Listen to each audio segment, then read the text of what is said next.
In this video, I'm going to dig a little deeper and try to understand why my Jeep Grand Cherokee has lost its turbo boost.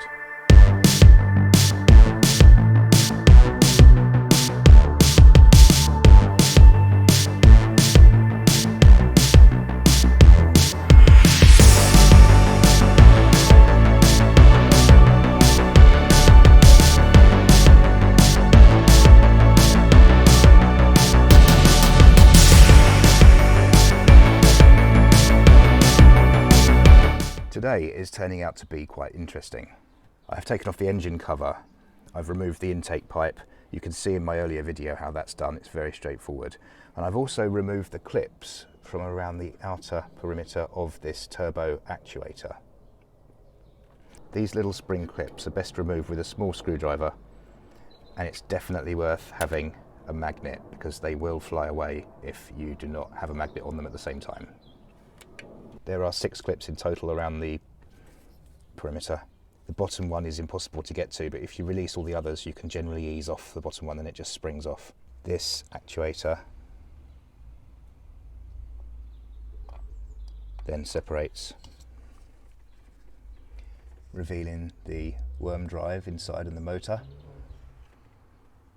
and the electrical side. Now I've brought this inside onto the kitchen table for a closer look, and having done some research online on YouTube, I had heard that these 3 wires here can break and become disconnected from the plates, and that's exactly what's happened in this instance. This wire here is no longer connected to that plate, and that will be the problem. Now that's a good thing in a way, because if it had have been a mechanical problem with variable vanes in the turbo, that would have been a nightmare to have got that all off and freed that all off.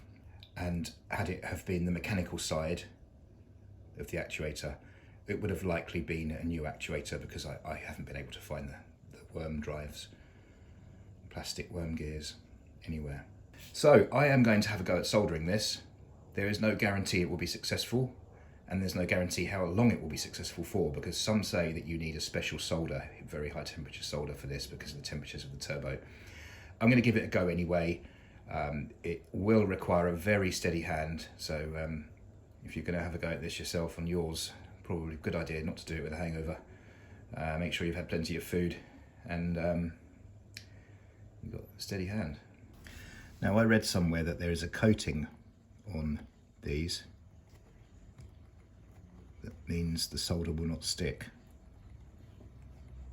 So what I'm doing, I've put a little tiny piece of sandpaper with emery cloth in here, wet and dry, and I'm just using the screwdriver just to buff up that surface. She's quite fiddly. I don't want to damage that wire, because I don't want to detach it from the other end, or I'm going to have a bigger job on my hands than I want.